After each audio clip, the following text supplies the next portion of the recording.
yaron zamani ku bani kiɗa sauti hayya gai. Yaron zamani na fito da ɗan baby na za ku ji ni masoyana masoyana. Wata yarinya na gani akan hanya tana tafiya wata,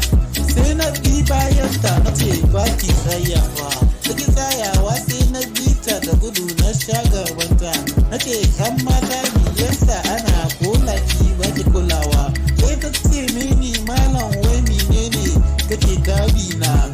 ce mata ki tsaya ki sauraye ni, maganar da zan yi ki tana da mahimmanci, kwarai ko tana da mahimmanci, yana da kyau ki tsaya ki saurare ni. Sai ta buga tsaki ta wuce, ta ki tsayawa ta saurare ni, ta ki tsayawa ta saurare ni. Sai karo na biyu da mun ka haɗu,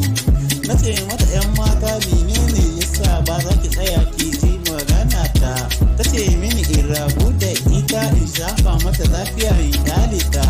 sai ko na kyale ta. Sai karo na uku da muka sake haduwa, na ce mata ke ɗan mata juyo ta juyo, na ce kin mina sata, sai ta juyo ta ce subhanallahi ban gane na maka sata, ni na sata maka. Sai na zo a kusa gare ta na ce lalle ke mina sata, abinda ake ɗauka a gare ni ki dawo min da shi. Sai ta yarinya ta rikice ta ce mini wai mi ta sata ne, dan sake yarinya ta bi mauti, sai ta ce mini ni da ban san ka ba to ta ya zan maka sata, ka faɗa mini. Sai na ce mata yan mata tsaya ki ji, na ga duk hankalin ta fa ya tashi, sai na ce ba abin da ki sata min illa zuciyata.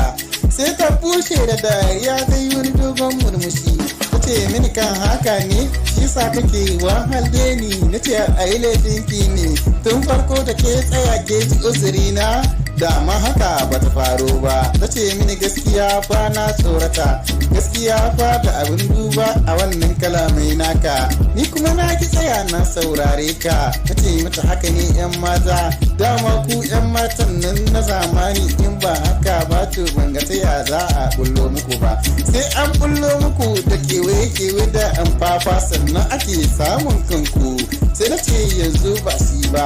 ki bani adireshin ki in na je gida ma yi waya. Sai ta bani adireshin ta, tunda ku na je gida na tiyata ta ɗauka mun kai fira, na fa soyayya ta mu da ni da ita gaskiya mun shaku, soyayya muke yi ta gaskiya, ba na tunanin fara na da za mu rabe, tana zowa gidanmu ni kuma ina zuwa gidansu, kai lalle alakan mu ta yi ƙarfi sosai.